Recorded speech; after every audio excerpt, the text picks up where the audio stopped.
Well, it's been another cold and foggy day across Central Oregon, but it didn't start that way for all of us. Now, the next couple of days, we are expecting more fog, but more clearing is also in the planner with a little bit of warming where we get that extra sunshine. Hey, everyone, I'm Darrell Winninger, Chief Meteorologist at Central Oregon Daily News, and we are about to do a deep dive into your most reliable forecast, starting with what's happening right here and right now. Now, we have a mixture of sunshine at elevation with some clouds and fog in the lower elevation. So it is partly cloudy if you're in the Cascades at Hoodoo or at Bachelor, even Pine Mountain, and pretty much above this inversion layer, that's where we have the partly cloudy conditions. However, from each one of those cameras, you can actually see some of that fog in the lower elevations. You can definitely see it from the Lake Billy Chinook and Bend, Oregon Hazards Lab camera, as well as Prineville Reservoir. And just to look at a few more cameras across the high desert, all from the Oregon Hazards Lab, the Grizzly Mountain camera, the camera is almost right at that inversion layer.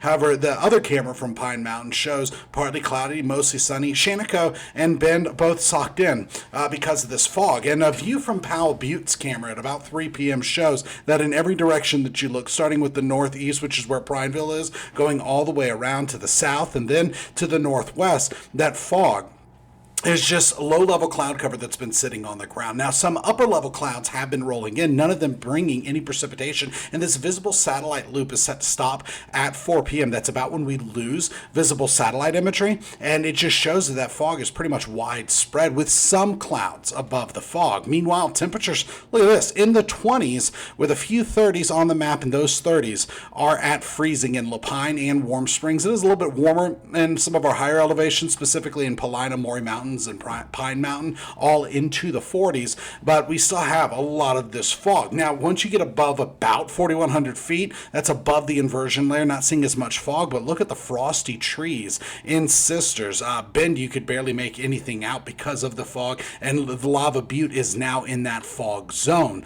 So it's a little bit different than just because Lava Butte's at about 4,500 feet, but then it comes back down, and once you get higher in elevation after that, that's where we stop seeing a lot of the fog. And then St. Anne Pass has some fog in it. So it looks like it's actually spreading into higher elevations. And the future visibility forecast model shows that it is going to become widespread fog through this evening and tonight. By tomorrow morning, we start to see it lift up. And then just as the model is running out of room, it doesn't go any further. It's when it's about to start fizzling out. So when we go ahead and look at weather alerts across the state, we have an air quality alert for Deschutes County. There was an air stagnation advisory until 4 p.m. On Tuesday today, but that has since been canceled, or it was let to expire, and there is a series of air stagnation advisories still across the state, but just in Central Oregon to our north, that freezing fog advisory, I would not be surprised if they extended that into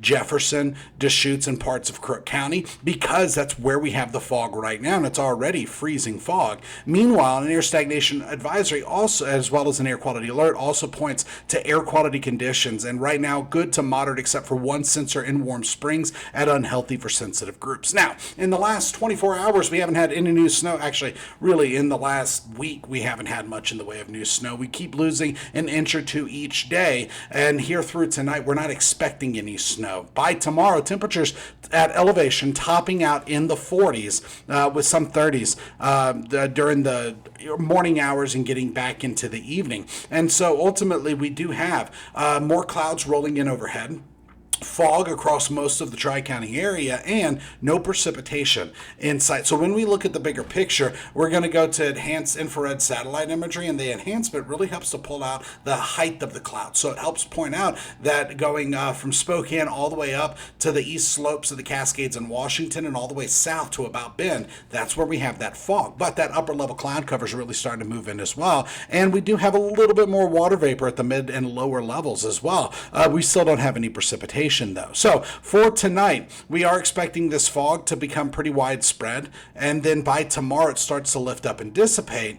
And then by 5 p.m., mostly clear. By Thursday, Friday night going into Thursday, one more round of fog is expected before the tail end of a weak system rolls through and really helps to clear the air. So when it comes to relative humidity, several spots are already at 100% full saturation, if not mostly saturated, which means we do have fog that is still spreading out. High temperatures in the last 24 hours, 30s, some 20s, a few 40s in some of our higher elevations, but right now it's already cold and it's getting even colder tonight. So temperatures are running between 1 and 18 degrees cooler than 24 hours ago, except Paulina, that's 6 degrees warmer. Now, the temperature trend shows that tonight we're falling back into the teens, tomorrow 30s with some 40s. And a different forecast model that really focuses on where high pressure and low pressure is shows that this ridge of high pressure is flattening. There's still one out over the Pacific, but watch this.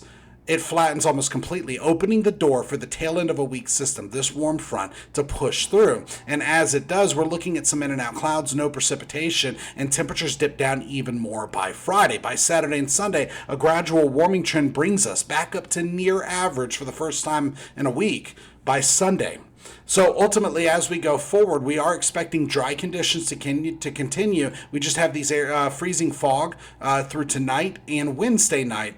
And then, watch up here near Pendleton. That cloud cover rolls in, and actually it's going to be in and out cloud cover coming from different directions. Nothing in the way of precipitation, but it helps to clear the air. So, with roller coaster temperatures expected, we're getting back into the 40s. Now, as we go ahead and go forward, I accidentally went to a different model. Let me go ahead and get to where we're supposed to be. So there we go. Between now and Friday at 11 p.m., no rain in sight, no snow in sight. Going past that, still dry through Monday at 5 p.m. So dry conditions ahead, even through this weekend with a weak system rolling through. Winds at a light breeze, and they're staying that way. It can actually becoming gentle overnight, and during the next couple of days, not really picking up too much. Tonight, though, teens and 20s with more freezing fog. By tomorrow, 30s with some 40s, and here is that 7-day planner. Roller coaster temperatures are expected 30s and 40s below average until this weekend, and then a few sprinkles Sunday night going into Monday. That is a very weak system, not bringing too much in the way of precipitation. So your weather headlines include inversion slowly weakening as our ridge of high pressure fizzles out, freezing fog, and some clearing